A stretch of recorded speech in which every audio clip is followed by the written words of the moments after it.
Hi everybody, we are here today to read chapter 12 from Black Beauty. I'm very excited to be here. The name of the chapter is Stormy Day. One day, late in the autumn, my master had a long journey to go on business. I was put into the dog cart and John went with his master. I always liked to go in the dog cart. It was so light and the high wheels ran along so pleasantly. There had been a great deal of rain and now the wind was very high and blew the dry leaves across the road in a shower. We went merrily along till we came to the toll bar and the low wooden bridge. The river banks were rather high, and the bridge, instead of rising, went across just level, so that in the middle, if the river was full, the water would be nearly up to the woodwork and planks. But as there were good substantial rails on each side, people did not mind it. The man at the gate said the river was rising fast, and he feared it would be a bad night. Many of the meadows were under water, and in one low part of the road, the water was halfway up to my knees. The bottom was good, and master drove gently, so it was no matter. When we got to the town, of course, I had good bait.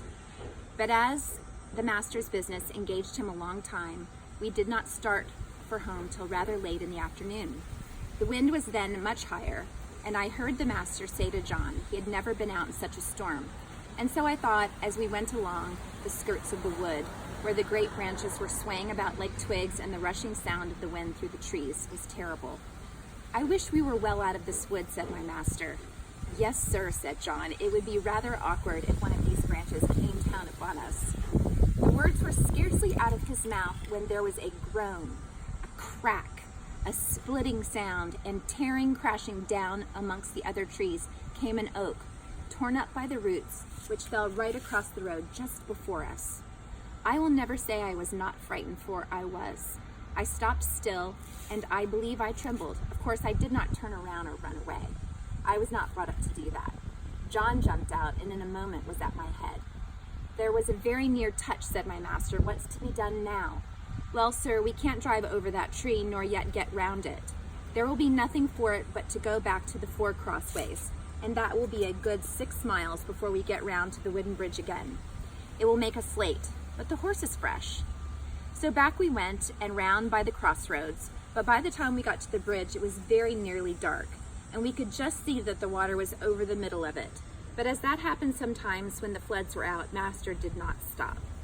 We were going along at a good pace, but the moment my feet touched the first part of the bridge, I felt sure there was something wrong.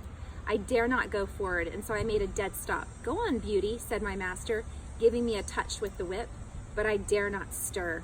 He gave me a sharp cut. I jumped, but I dared not go forward. "There's something wrong, sir," said John, and he sprang out of the dog cart and came to my head and looked all about. He tried to lead me forward. "Come on, Beauty, what's the matter?" Of course, I could not tell him, but I knew very well that the bridge was not safe. Just then, the man at the toll gate on the other side ran out of the house, tossing a torch about like one mad. "Hoy, hoy, hoy, halloo, stop," he cried. "What's the matter?" shouted my master. "The bridge is broken in the middle, and part of it is carried away. If you come on, you'll be into the river." "Thank God," said my master. "You, Beauty," said John, and taking the bridle, he gently turned me round to the right-hand road by the riverside. The sun had set some time. The wind seemed to have lulled off after that furious blast which tore up the tree. It grew darker and darker, and more still. I trotted quietly along, the wheels hardly making a sound on the soft road. For a good while, neither master nor John spoke, and then the master began to speak in a serious voice. I could not understand much of what they said, but I found they thought that if I had gone on as the master wanted me, most likely the bridge would have given way under us, and horse, chaise, master, and man would have fallen into the river. And as the current was flowing very strongly, and there was no light and no help at hand, it was more likely that we should have all been drowned. Master said God had given men reason by which they could find out things for themselves, but he had given animals knowledge which did not depend on reason, much more prompt and perfect in its way, by which they had often saved the lives of men. John had many stories to tell of dogs and horses and the wonderful things they had done. He thought people did not value their animals half enough, nor make friends of them as they ought to do. I am sure he makes friends of them, if ever a man does. At last we came to the park gates and found the gardener looking out for us.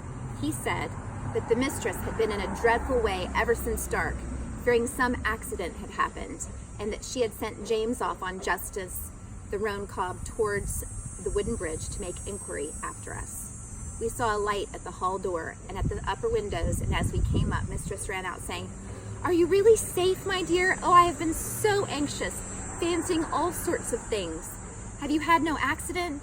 "No, my dear, but if your Black Beauty had not been wiser than we were, we should all have been carried down the river at the wooden bridge." I heard no more as they went into the house, and John took me to the stable. Oh, what a good supper he gave me that night. A good bran mash and some crushed beans with my oats, and such a thick bed of straw. I was glad of it, for I was tired. And that's chapter 12. Hope you have a great day.